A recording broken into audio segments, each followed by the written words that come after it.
kind of start things off. So, for those who don't know, my name is Hunter. I work on community over here at Arbitrum.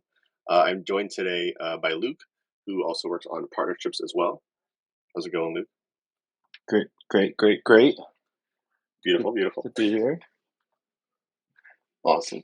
And we are, of course, joined today by the Sentiment team, specifically Ravag and Matt, who are co founders of Sentiment. How's it going, guys? Great. Thanks for having us. Going good. So glad to be here. Beautiful. Yes, of course, and we are very happy to have you guys on this space today. This is going to be a little bit of a different one, I think, for most folks. Usually, when we have these spaces, team is already live and kind of pretty much already deployed on Arbitrum. Sentiment's actually in this case coming to Arbitrum One, so we're really going to get a lot of, I guess you could say, for lack of a better word, alpha today, in terms of like what you kind of expect, when they launch. But before we actually get into too deep of the details here. Can you guys maybe give like a brief explainer of like what sentiment is and kind of what brought you to making it essentially or founding it? Yeah, sure. I so the idea of sentiment came about really maybe late last year. Ruvag and I were ideating on like what is really missing in the space, and what could provide uh, the most utility to users. And we realized like, okay, majority of TVL and usage in DeFi exists within either two realms, either the AMAs or lending. And most lending in DeFi is like over collateralized, which just seems inherently inefficient. And so we thought of a way like how can we unlock, a tremendous amount of value for borrowers, and allow them to kind of get access to increased capital efficiency and capacity to borrow, and the ability to deploy this capital among DeFi in a permissionless way. And it became like inherently obvious that under collateralized lending made a lot of sense. And then from there, like we just had to figure out how this really works in practice, because there's a bunch of risk, counterparty risk, etc., that we had to really dial in and think about. And yeah, from there we just wrote the white paper and raised some seed and kind of was heads down building. And yeah, the rest is history. Yeah, that sounds amazing. Definitely seems like a need for this kind of product. We want to follow up, like, when are you guys thinking about going live? And what kind of features would you be kind of shipping on that first iteration? Yeah, for sure. So we're planning to go live in the week of September 26th. I think we're pretty much ready with everything on our end. We're just getting wrapped up with the audits. So once the audits are done, once we're sure everything's in place, we're gonna go live. In terms of what we expect on features from day one features look exactly like what the core app will be in a more mature state. But we want to start smaller in terms of just capacity, in terms of assets and stuff like that, so that it's very user friendly. Everyone knows what they're doing, everyone knows what they're dealing with. So basic assets, like the most stable assets, the most widely used assets, and the most widely used integrations. But from a functionality perspective, just like Matt said, the idea really is to have capital efficient liquidity markets where people can leverage into other DeFi protocols, where people can have efficient debt, and it's good for both lenders and borrowers because everything just flows better. Yeah, I would like to add. Am I audible? Yeah, you're Yeah. good. Yeah, you're audible. Yeah. Cool. Yeah, I would like to add to that. On day one, users will be able to come to Sentiment, borrow up to 5 times the value of their collateral, and deploy it into assets that we have whitelisted, which will be like the main, I would say, the top five: ETH, Bitcoin, USDC, DAI, etc. And then also protocols like Aave, Compound. Well, not Compound, not on Arbitrum, but Aave, Uniswap, SushiSwap, Curve, and some other integrations that we'll announce closer to launch. And just to kind of get a little more clarity there, is that like under collateralized kind of borrowing there, or like is it kind of just putting out over collateralized lending and borrowing there, or is it different than neither of those? Yeah, sure. So obviously, like collateralization is like a spectrum, right? And what sentiment really provides is a way for users to get access to 5 times the value of their collateral. So in term, it is under collateralized since users are able to get the value and not only deploy it via like speculating on assets like an exchange, but they can actually create more complex strategies and positions because we have integrations with like other DeFi protocols.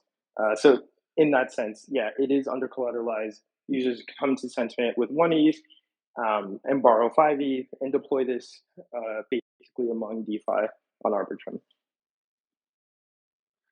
Very, very, very exciting. Then in that case, I think it only makes sense to ask. So why build on Arbitrum before? It sounds like you guys may be doing a mainnet as well.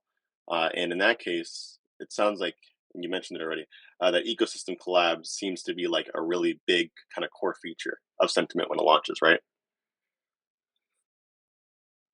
Yeah, for sure. I think the ecosystem collab is a big thing for us. Why build on Arbitrum? I think the biggest reason has been the ecosystem and the way we're seeing Arbitrum evolve. We think that in the longer term, Arbitrum does become the L2 for DeFi with all of the projects that are coming up. Lately, cost and efficiency definitely is a big thing. Like if we were to start on mainnet, we'd price out a lot of people, which we obviously don't want. Having inclusivity both in terms of lenders and borrowers is a big thing for us. We do want to make sure that a lot of people use this, a lot of people get to use this, whether it be someone who just wants to degen trade or someone who wants to construct a very sophisticated strategy. So part of it was part of that part of that's definitely part of the reason why we're on Arbitrum. And I think I'd add to that with just how different the community feels and how the experience has been in building on Arbitrum. Like particularly from a dev experience, I could say from a dev experience standpoint, it's just so cheap to do stuff on Arbitrum. I can essentially test in prod, and that's like a big thing for me. But even more than that, from a community and partnership standpoint, I mean,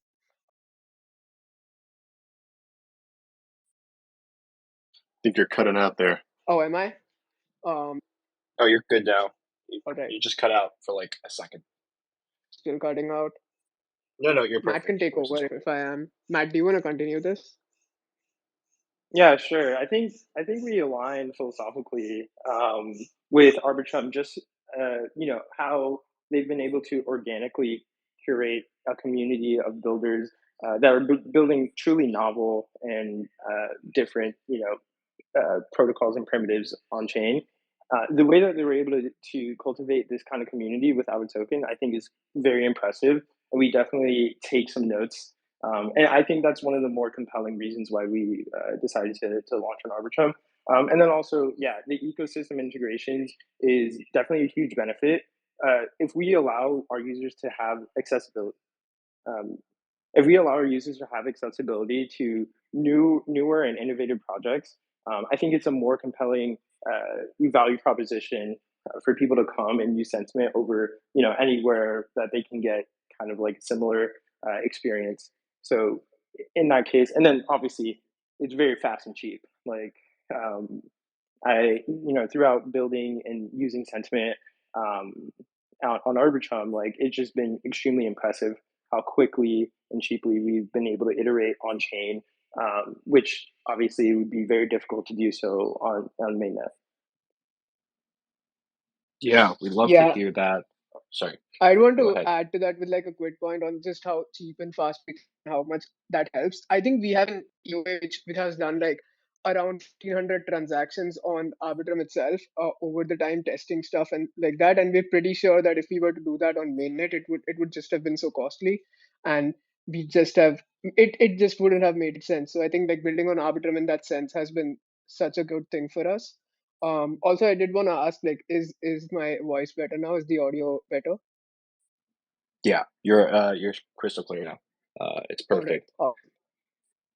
Yeah, I think thanks for saying that. Really always appreciate the feedback and love to hear when builders find it easy and accessible to build on Arbitrum. So uh, you know, That's great. Speaking of integrations, could you tell us a little bit more about some of the integrations that are on the horizon? And, what type how does your team kind of decide what to integrate with and which assets can be used, as collateral in the system? Yeah, for sure. So take the question in the other way around. So the second part first. How do we really evaluate which thing goes into sentiment as an integration, right?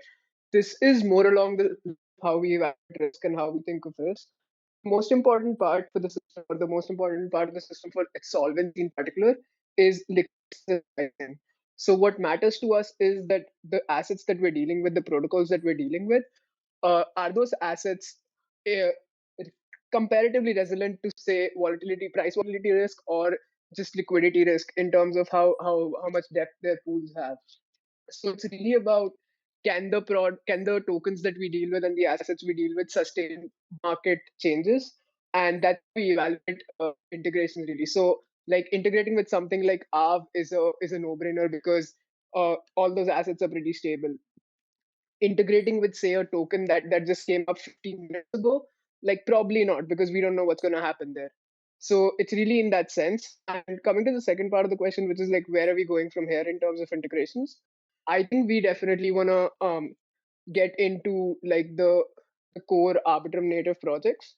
We definitely are in talks with a lot of them, and we really want to leverage a lot of what a user base that's currently been built out already, whether it be um, liquidity, whether it be just core user base, incentivized user base, and really superpower people and allow them to leverage into whatever they want through sentiment. So I think that's really the point of how we're seeing integration, and we're just keeping security on the back of the mind, of course.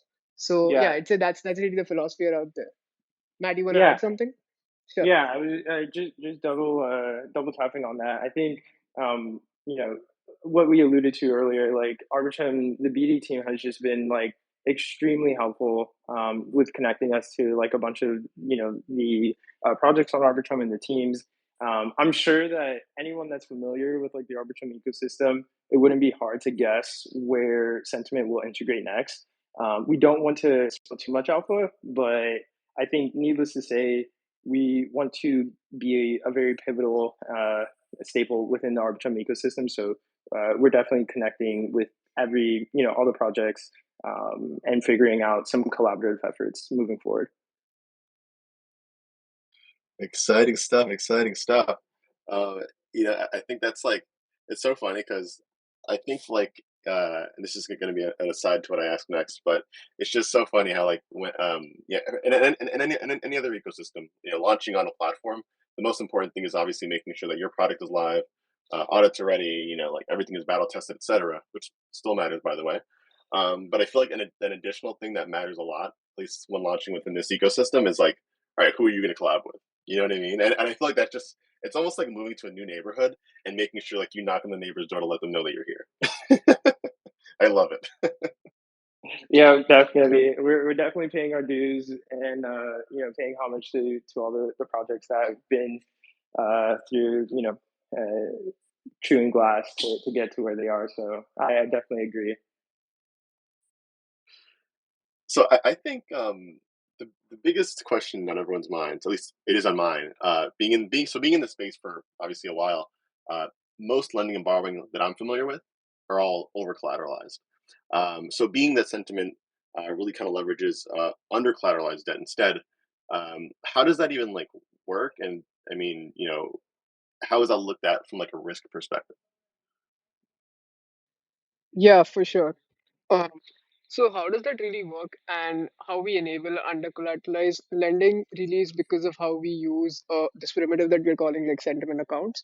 The idea is that all your collateral or all your assets that you put up to the protocol, they sit in this smart contract, this essentially a smart contract wallet that we call an account. So when that happens, you have delegated ownership of the account, and what that really implies is that at all points of time the protocol is aware of what assets you're dealing with, how risky your position is, what leverage you're on, and what you're trying to do with those assets. because what we've been understanding from how over collateralized lending works, and really how lending is challenged in DeFi, it's really a game of counterparty risk. You don't know if the other person's ever going to pay you back. That's essentially what it is. So how do you solve that? So the approach that we're sort of taking with this iteration is that we're boxing a lot of these assets in this particular smart contract wallet or the account itself. And once they're gate kept and the user is given complete control of the account, so the protocol cannot do anything with your assets other than liquidate it if it goes below the risk thresholds. So once we have that sort of system set up, we can actually enable people to borrow up to 5x, and that's what we've implemented essentially. Yeah, I think one thing that I would add there is that without trying to get too technical, I think the essentially we have allowed users to have a very similar experience with approaching and using DeFi as they normally would with an EOA, just hypothecating the assets within the account, and then we kind of have like a way to parse, the actions of the borrower to ensure that they're not taking any actions that would, render their debt insolvent, or render like any malicious activity. And I think this is really the proper way of approaching this problem from a programmatic way without using like credit scores, etc. And I think like what we've designed and built out is very extensible and very composable with the rest of DeFi ecosystem. So it really provides like a nice happy medium between having access to leverage within like a centralized exchange or having access to over collateralized lending on chain. We believe sentiment sits kind of like in the middle, with the added event of like being composable with the rest of everything else on the chain as well. Yeah, for sure.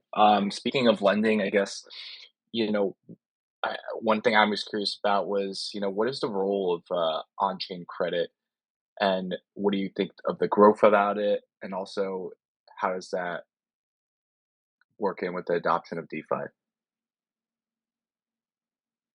Yeah, I think our view is generally like credit is like a capital distribution mechanism, which allows users that have capital that don't know, or don't care to deploy it in any specific way. They're able to give it access to their capital to other users that are know how to deploy capital or know how to make the spread on whatever they're paying for it.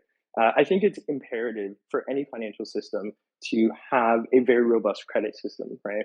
And I think on chain, it makes DeFi a little bit more efficient if high, more sophisticated operators are taking credit on behalf of retail or institutional operators and deploying this into the most opportunistic risk reward strategies and opportunities. I think the way we'll see DeFi evolve over time, and I think we're already seeing kind of inclinations of this, is there will be essentially a credit layer that sits between DeFi primitives and regular users, right? Or users that don't wish to kind of get into the weeds of, using all these primitives and understanding how they work. And this will allow for the the more passive user to kind of get a more broad exposure relative to the risk that they're willing to take on of DeFi without having to actually go and participate in a more active way.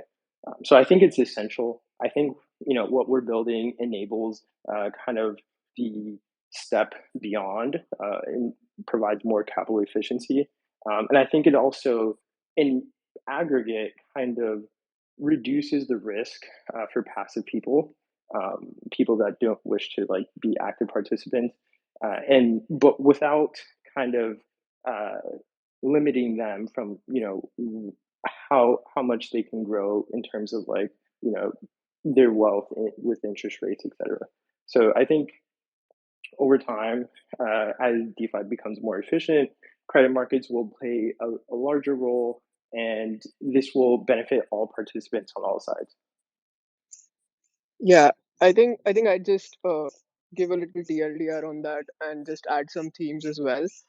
So completely echoing what Matt said, but I also think that credit also can be looked at as like a utility thing, in the sense that what credit is really enabling, and this is around what Matt is saying, to pass it on from people who can use the assets to people who just want to passively lend it, is making sure that all capital is put to as efficient use as possible, so that it reaches people where it's more needed. And that really uh, segues into like the second idea as well, which is that credit systems really form a liquidity distribution channel in some sense, right? A great example for this is stable coins. Like what really is important for stable coins is issuance, and it's very easy to imagine like all the major stable coins care about how stable coins flow throughout the system, and credit is really expanding on that, but not just for stable coins. So we really see credit systems sort of developing into networks which can make sure that liquidity and capital can reach people or reach contracts where it's needed the most, where it can give the highest yield and really becomes like a positive something for everyone involved. But I'd love to like just I mean, I know we just talked a bunch about it now, but like let's dive even like a little deeper into that on-chain credit piece. Like that's something I've honestly never heard of until I think like I think this year I maybe heard that word thrown around like maybe once or twice. But like are there any current projects that are tackling like that are currently live tackling that issue, like just generally? And if not, I guess then like like, is it possible this is maybe like the next like really big thing in like the DeFi Lego stack that really enables like I don't know even more liquidity to be just like thrown around the system? Yeah, I think there are several different takes that are in production currently. I think the most notable is obviously Maple, and I think Goldfinch is pretty, they're doing very interesting work as well. Um, I think there's a big nuance with credit, right? Like, as I said before, like with collateralization, credit is also a spectrum. So with the likes of Maple, they they're essentially underwriters for institutional borrowers. This is kind of, I think it's necessary. And I think that obviously as their business scales, they'll be able to provide a tremendous amount of value to their users. But I think that also it's a bit limiting in both the lender side. A lot of their pools are KYC, and then on the borrower side, only institutions and reputable prop shops or high frequency trading firms, etc., can really borrow from them. So I think that they are solving the problem of capital being accessible by very highly sophisticated institutions, which I think is a very important thing. But going like the premise of DeFi was really to open finance and democratize it, and allow accessibility to all opportunities to everyone. And I think that sentiment is more focused on the permissionless and openness of allowing anyone to kind of get access to more capital efficient ways of borrowing, etc., to deploy capital. I think beyond that, it there. I think Ruvog has a word to say about this, about why credit and lending is being a little bit more um, popular as of recently, and why we've seen like all protocols kind of have like a lending arm or start lending initiatives. And we think that it's like a confluence of many things, but ultimately, I think the market is becoming more wise on the reality that lending is a necessary part of the business. It's probably the most lucrative part, I would say, like of building a protocol in a business. And also, it just makes a lot of sense. It makes any other primitive just that much more powerful. But yeah, I think Ruvog has a word or two Yeah, on for this. sure. Yeah. So yeah, I think on the first point, which is around who's really doing this and how are like current incumbents solving this, I'd go back to my point about it being the question of counterparty risk. Everything on chain really revolves around that, and a lot of the examples that Matt said, it's really about how they're mitigating this risk. Like Matt said, Maple is doing it by underwriting things themselves, which means it's an off-chain underwriting risk. Arvin compound, like they just over collateralize it. So, it's on-chain risk mitigation by having a lot more as collateral. I think there are other novel mechanisms that are coming about as well. And sentiment in itself, like we're taking the approach that we're taking with our accounts. It's definitely an attempt, and I obviously do believe that this is the next big DeFi Lego stack because we're doing a lot of it on-chain, a lot of it is verifiable, and the way we're mitigating risk, I think, is the best way to do it, and it really scales as well. Um, on the point about why people are coming up with a lot of lending initiatives and why DeFi lending is sort of seeing a resurgence, I think the question again, this sort of ties back into the idea about capital efficiency. I think with um, as the space has grown and as dApps have come up and protocols have grown, everyone's sort of thinking of this question where they're like, okay, I need to put my assets to the best use possible. I need to get as much efficiency as I can from them. I need to put it into use really as much as I can. And then they look at current lending solutions and they're like, oh, if I use this to as collateral, the most I can get on chain is like 80% or 70% of it. And the natural question for that is, okay, how do I turn this into 100%? How do I turn this into like 200% and stuff like that? So I think it's more a natural evolution of things. Don't get me wrong, Arv and Compound are supremely robust lending solutions, and I really think that they're here to stay. But the new initiatives that come up, I think, build on top of them, and are more capital efficient, more superpowered, and they provide better opportunities. And I think that's what's happening. People are just really seeing, okay, this is what we currently have. How can we exceed it? How can we like generate that alpha, which is better than the current market returns? And since there's no solution available, people have started to develop things in house, and part of this is what we're trying to solve at Sentiment, right? We're trying to make sure that we give everyone an avenue where they can come to us for their lending needs. They can set up stuff with us, we can integrate with them and stuff like that. So that's really the idea with how we're looking at lending, how we're trying to tackle the risk in ourselves, and why we're sort of seeing the landscape develop as it is. Because I think Matt and I, even when we started out writing the white paper and stuff, which seems like years ago, but it isn't. We really saw this space getting crowded, and we saw it getting crowded for the same reason because there's this question that always comes up: how do I put my assets to better use? And really, the new lending protocols that are coming up are answering that exact question. They're solving for it, really. Yep, that makes a lot of sense. I think you guys are definitely uniquely positioned, and that's really cool to hear. And kind of think about like sort of the next wave of DeFi that's emerging right now, and that kind of builds off what I was going to ask next was what are kind of the main differences between what Sentiment is offering and, you know, the traditional DeFi stack that's being offered right now, be it over collateralized lending markets like Aave, perp exchanges, and AMMs. Yeah, I think I actually had an idea about this earlier, speaking to someone, and I think really the pivotal point of what Sentiment offers is collateral fungibility. And what I mean by that is, let's take for example Perp Exchange. Let's just pick on DYDX, I guess. DYDX, you can go to DYDX, you put up one ETH, they give you 10x leverage, and you're able to use that as collateral to speculate on going long or short a token. In that sense, your collateral is not fungible. It's stuck within DYDX. It's stuck within that one position that you, or multiple positions that you put on with a specific pair, and you're not really able to get the flexibility and composability that DeFi really has to offer. On the other side of that spectrum, there's stuff like Aave.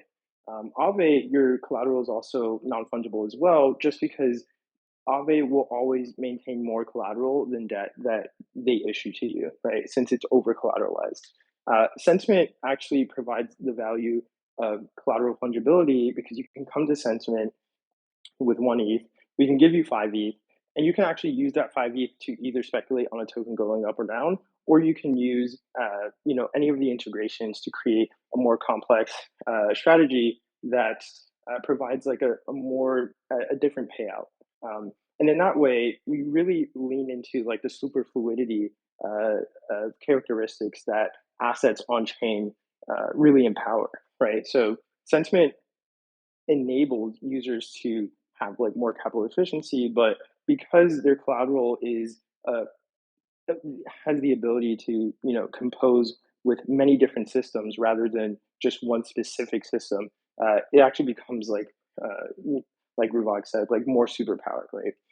So sentiment with its account primitive, it really allows for flexible and composable use of DeFi with very low capital requirements and collateral requirements. And I think that this is a very powerful tool that users can really get access to. Anyone can. It's permissionless and really get the most out of DeFi, of what DeFi has to offer.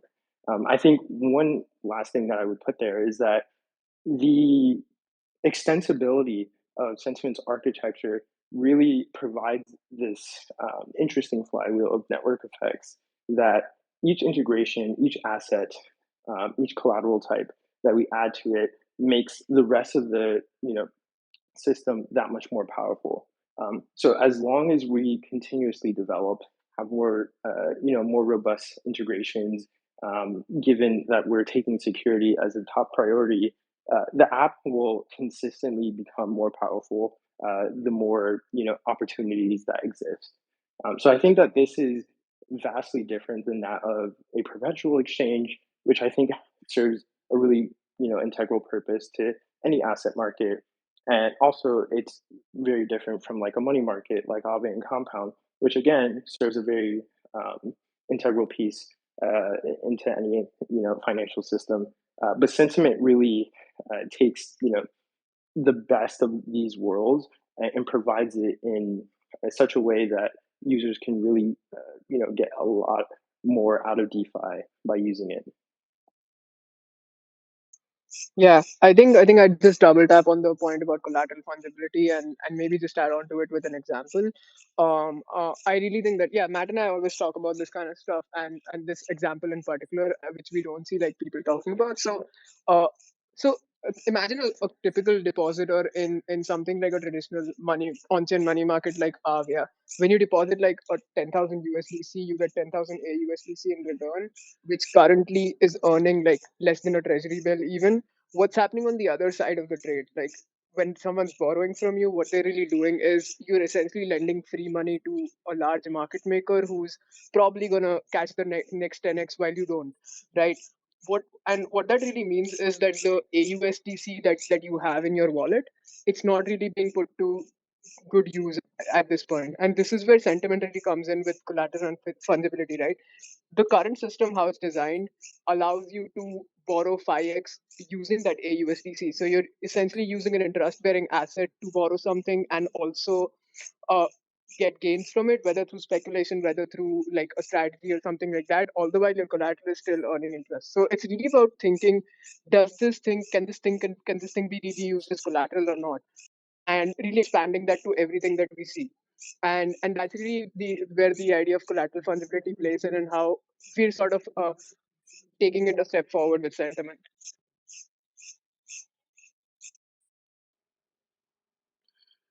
No, yeah, and I think that it's such like a very like in its current state, but I feel like because they're like there are very specific types of different like types of protocols. I feel like it's a very niche product that will be very interesting to see play out on Arbitrum.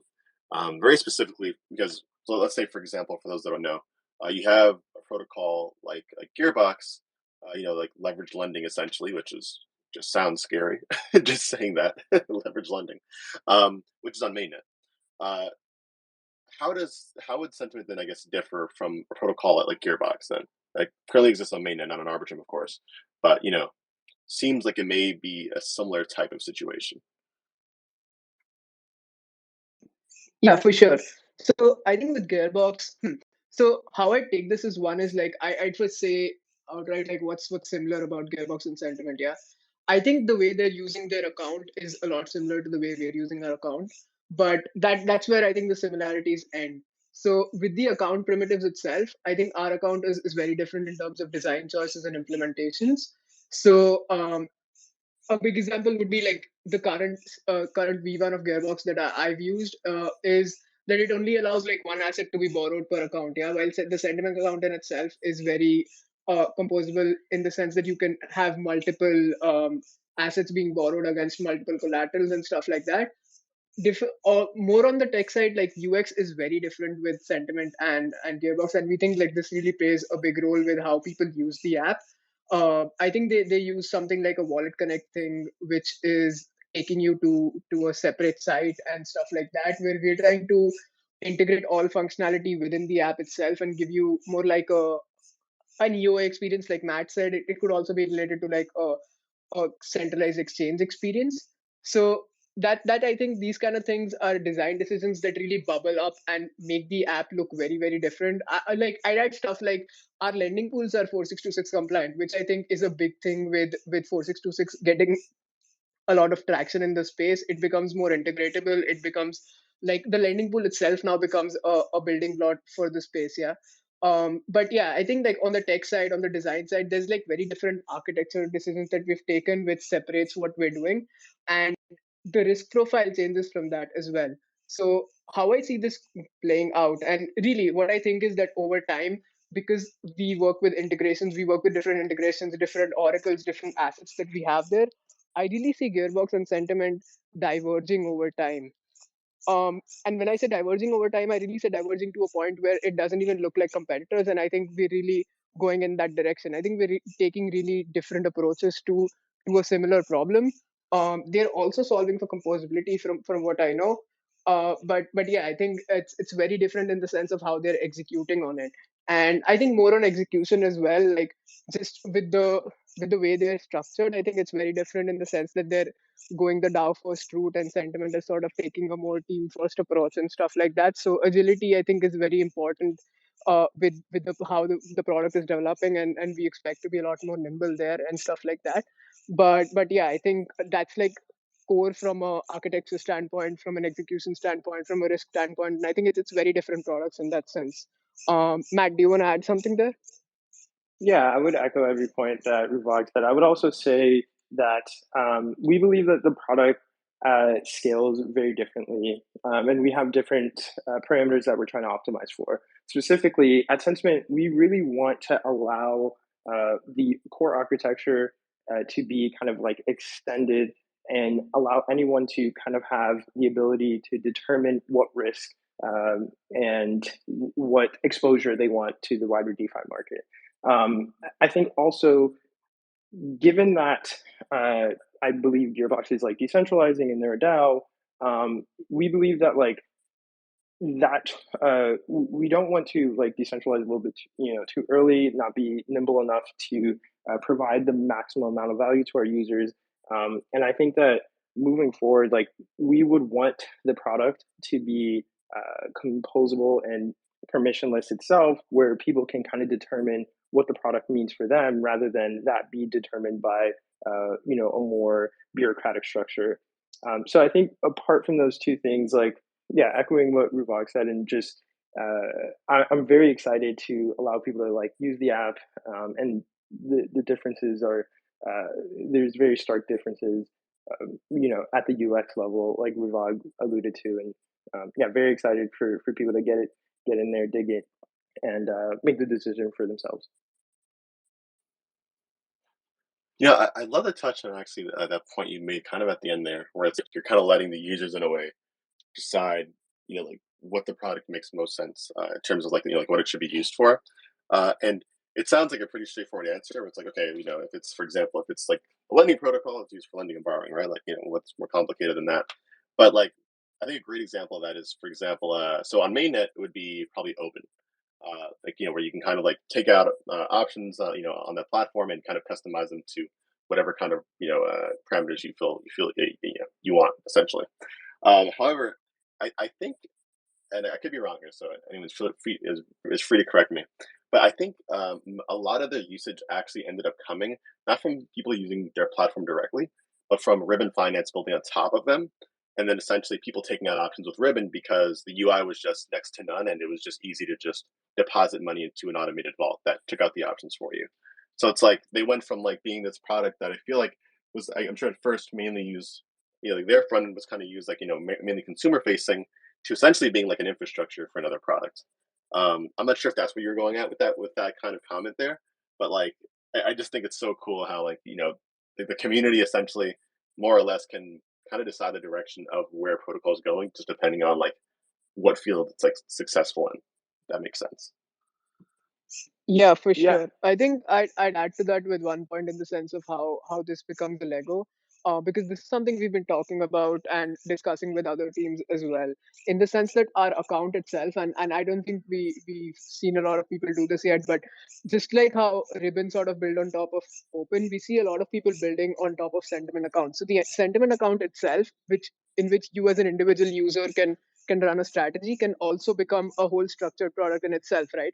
And if you look at what structured products really need, the biggest need for structured products is the infra to build on top of. They want liquidity, they want leverage, they want access to protocols and stuff like that. And that's really what Sentiment is providing. Structured product teams or strategists are very focused on making sure that their strategies are as efficient as possible. So enabling them to do that and giving them all the infra that they need to source that liquidity or to construct that strategy and execute it, I think that's where Sentiment comes in and sort of becomes a Lego in the similar sense. yeah. I would just add one thing. I think Ruvag and I both have spoken toward this in threads, in various threads, like the difference between protocol primitives, and Ruvag calls them contenders. I call them products. There's obviously a line of things that can be built on chain, and they all have different purposes. And I think building a permissionless protocol, the purpose should be to get as many different products and primitives to be built on top of it. And I think that yeah, that is where you stand to benefit the most from network effects. And I think that's very much so a direction that seems very attractive for Sentiment, the protocol itself. Yeah, totally. I think I agree with a lot of what you guys are saying. Um, and just kind of bringing it back to the UI point that Hunter had mentioned, can you walk us through? I think this would be important just for us to understand as users kind of what the user experience is like from looking at your UI and how is that different or unique from other DeFi applications? Yeah, for sure. I think the biggest difference in the user flow comes between how we're differentiating between lenders and borrowers. So, what you traditionally see or expect in a lending protocol is that as soon as you deposit something deposit something in the pool, it earns interest and also forms collateral. That's one thing that's very different in Sentiment. If you deposit fund as a lender that is solely used for lending, you're obviously earning interest on top of it, and the interest should be a lot higher than what you'd earn in a traditional market. But you cannot use the same assets as collateral. So we've essentially split the app into two sections where one of it is completely focused on lending and the other is borrowing. So the lending flow works exactly like you'd see in any market, but it works a lot differently under the hood where your assets put up in the pools are not directly used as collateral. And so where does the collateral come from, right? So that's on the other side of the app. So on the borrowing side, what happens is when you come in and you open an account, which is a lot like deploying a smart contract, which is super cheap on Arbitrum, right? Again, going back to how easy it is to build stuff, I think it takes like 10 to 20 cents last we checked. I think it's going to go low with Nitro. So you open an account and you deposit collateral right into the account. So the account itself becomes your own sort of sandbox to construct strategies to play in or build up on top of, right? So that's how the user flow looks like on a high level. You come in, you deposit your collateral, you borrow against it, you borrow on leverage, and all of that sits right in that smart contract. And you can right within the app. You don't need to go anywhere. You just right within the app. You can swap assets within the account, deposit it here and there, and put it into like products like Curve and stuff like that. And right, yeah, it looks a lot like, just like Matt said, it looks a lot like you're using an EOA, but that EOA really is a smart contract wallet or it's the sentiment account, which you can, like, it's also verifiable. You have an address for that account. You can go to Arbiscan and see what's happening to your account, what you're doing with it, and stuff like that. So that's really how the user flow looks like at a high level and how we're expecting it to go. Matt, do you think you want to add something on the row? Some function that I missed or something? Yeah. I think it's clear. Um, What I would just add is like I know from a technical perspective it does sound a bit daunting, but we've made it extremely easy for users of all levels to come to the app. And minting an account is really just clicking a button and confirming a transaction. You don't have to do anything else. You don't have to like set any parameters or anything. It's already ready to use out of the box. And we've curated the user experience to really guide the user throughout the app so that they feel comfortable and familiar. And we have a lot of elements of the app we've adapted from existing user flows that users are familiar with. And so swapping natively or providing liquidity or using any of our integrations, it will become like second nature, and it's users will become accustomed to it, and it's really simple and easy to use. I think other than that, like Ruvag explained, the bifurcation of lending and borrowing, and I think that really speaks a lot to just making it comfortable for users to understand and use. I think the incumbents, it's very difficult to make a DeFi protocol and app like user friendly, and obviously we've all seen it and we have experience with it. I think we've tried we focused a lot on making it as accessible as possible. And I do want to shout out our designer. I don't think he's in here, but Tendino, amazing designer, really took Sentiment's core infrastructure to the next level, making that user experience as fine tuned as possible. And definitely want to give him a shout out here.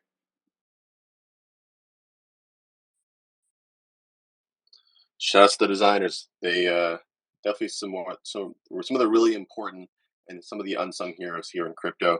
This place is too complicated. We need people to make it simple. It's beautiful UI and design. um, I think then maybe kind of just touching on maybe last point here, just generally. Why do you guys think we're seeing such like a huge resurgence in DeFi, in terms of like the lending landscape, and then even more so just like leverage. Arbitrum alone. I mean, I can't begin to count the amount of like leveraged protocols that exist, on chain. Yeah, I'm sure. Yeah. So I think part of it is like just going back to what I was saying with people wanting more utility on their assets. But I'd say I'd bifurcate it into a couple of themes here, right? Based on events that have happened in the past. So why you're seeing a resurgence in on-chain credit, I think part of it has to do with the whole blow up that happened with CDFI apps and stuff like that. They were under collateralized, which made it very efficient for people, but we soon realized that they were like too under collateralized and there's nothing happening there. So the transparency that DeFi provides is really right. And everything that you do on sentiment, even though it's under collateralized, you can exactly see what's happening with respect to how much is someone levered up, where are they going to get liquidated, what are they doing with the money and stuff like that. So verifiability, openness, I think is going to be a big theme going forward.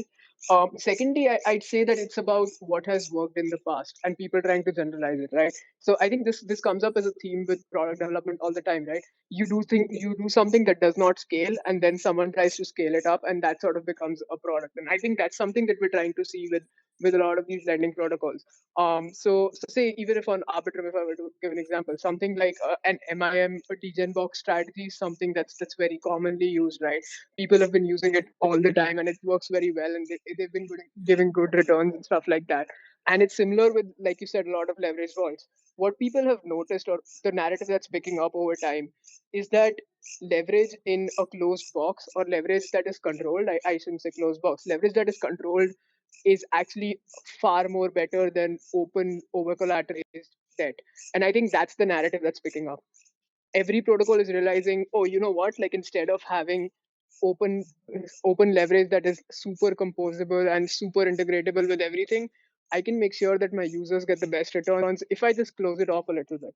And people are really bouncing off of that point. Now, we saw this earlier on and we said, okay, you know what, we see this narrative coming up, and we saw this narrative coming up like when we started writing the paper, of course. And we were like, you know what's going to happen, people are going to want to do this, but for everything. How do we build something that connects all of this stuff but provides the same level of utility? And I think that's where sentiment comes in. That's where a lot of these products come in. But I think the approach that we're taking with it is far superior than what most people are doing, especially people who are sort of walling themselves off in leverage. And yeah, I think that's why sentiment should will prevail on top of them as well. Yeah, I think it's a natural evolution of the scaling products. Like if you're building a structured product or any product that needs liquidity, like it's a no-brainer to have some type of lending market associated with it. I also think that like stable coins and reserve currencies, it makes a lot of sense to have, a lending market because you can provide a different experience and get distribution for your core model. So I think lending markets typically plug in very well with, other protocols and primitives that are, either revenue generating or provide some type of structured product or are stable coin or reserve currency. And we like the protocols that have exceeded or succeeded to this point fall within one of those buckets. So it's like a natural, inclination for them to scale horizontally and kind of pick up into the lending markets, especially since, again, going back to what Vivek said, like lending markets have been extremely successful and they're all over collateralized. If you can optimize that, allow for less collateral requirements, but close it off to a specific type of activity, it makes a tremendous amount of sense from a business aspect. I also think that like you just have the ability to monetize lending markets in a different way than that of many other markets like an AMA or AMM or structured product, etc. So it it provides a lot of benefits without many drawbacks. Dabbling into the lending space. Yeah, I'd probably close off that point with an example as well, just like a framework that I sort of try to keep in mind with how these products are developing. So if you look at Uniswap and Aave, right? Uniswap and Aave, both widely successful products, both have scaled a lot, but they have a core difference. Aave sort of tried to build a bank, right? Aave tried to build a product for themselves, and Aave has, of course, whitelisted certain assets, and they don't add assets with unless they meet certain conditions, and that sort of restricts them. Uniswap is different in the sense that Uniswap took the same idea which was building a core primitive that was the exchange for them, but Uniswap did not build an exchange. Uniswap said, you know what, I'm going to let everyone build their own exchange, and I think that's the scalability that we're seeing in lending today. It's moving on from people saying, can I build a bank for others, to can I let everyone be their own bank or stuff like that. And I think that's how it scales moving forward as well. But lending in itself, just because of the risk, I think is a tougher problem. Like we touched upon earlier, like there's different ways to solve it. Of course, this is our way, and I think this is the best way. But it's really that from a product development, like just from a framework standpoint, that I gotta keep in mind, which I think really helps understand how the space is developing. Yep. I see that too, and those are kind of good points on kind of the differences between the ecosystem and how you guys are pushing in. So just to recap, you know, can you kind of give us a little bit of what users can expect day one? If you guys are doing any events kind of leading up to your launch, if you remind people the date again, and yeah, if there's anything on audits that you wanted to share as well. I know you mentioned it before, but yeah, just anything to recap, kind of what we learned today. Yep. Sure. So we are currently doing a audit within audit contest with Sherlock. It's pretty late in, so I'm not sure if there's that much opportunity for auditors, but of course, always love for more people looking at the code. Our code is open source. You can go to our website and get to our GitHub. We should finish up audits by the end of next week. We do not have a tentative date for launch, but we are planning on launching the week of September 26th. And ahead of launch, we will have some initiatives for early supporters and early users of the protocol to kind of get, a way to get into the community and help us build, sentiment to where we want it to be. And we'll be releasing details over the next week. We will have several AMAs next week as well. So feel free to put notification on for the Sentiment Twitter. We'll be announcing a bunch of stuff. And right after this call, we'll be officially opening up our Discord to the community. It's been private as we're building and ideating. It's been mostly the team, but now we're at a stage where we want to open it up, add more community members, and really get Sentiment into the market and have people use the product. And we're extremely proud of what we built and can't wait for everyone to use it. Ruvag, if you. Nope, I think just echoing all of what Matt is saying, completely with respect to next plans. I think just on the audit stuff, I want to add that like we have a separate audit that we had earlier on with arbitrary execution as well, who have been super helpful with the audit as well. So Sherlock is our second audit. We've already been audited in the past, so security is something we're definitely keeping top of mind. But yeah, other than that, it's exactly like Matt said. We have a lot planned over the next couple of weeks heading up to the launch, and yeah, we're very excited to see how things turn out. Excited for everyone to be a part of it. That's awesome. And it's funny. I was just about to ask, as I usually do at the end of every AMA, what's the best way for the community to get in touch? And clearly, with you guys launching your Discord server, I'm going to go ahead and assume that's the best way. Feel free to tweet that out, by the way, right after this AMA, just so people know exactly where to go and can join right away. Yep, I'll be able to tweet that out in just a moment. And I think I did want to give a big shout out to the rest of the Sentiment team. Ruvag and I didn't do this by ourselves, so it would be unfair to say that like we've done all this great, fantastic work by ourselves. So the rest of the team is amazing. I encourage everyone to join the Discord, get acquainted, and stay tuned for everything that we're planning on building out. And of course, really appreciate the Arbitrum team. They've been, an invaluable resource for this entire journey and helped us out a lot. Everyone there is just very kind and really want the best for their project. So, yeah. Yeah, I just add to that and also add on to our partners who've been super, super helpful with advice, with help, with everything that we've needed. I think, yeah, the protocol really wouldn't be the way it is without them. And we're super excited to have everyone see it. Thank you guys for the kind words as always. This is a shared community at the end of the day, and we're really happy to see you guys at launching. And yeah, thank you guys, of course, for coming on. Everyone in the crowd as well. We will see you guys on launch day, I guess. Yep. Yeah. See you guys there. See you guys on chain. See you on chain. I like that. All right, y'all. Y'all have a good one. Take care, guys. Yeah. Great chat. Yeah, Likewise. have a good one. Appreciate it. Appreciate everyone for coming. Yeah. Thanks so much, everyone.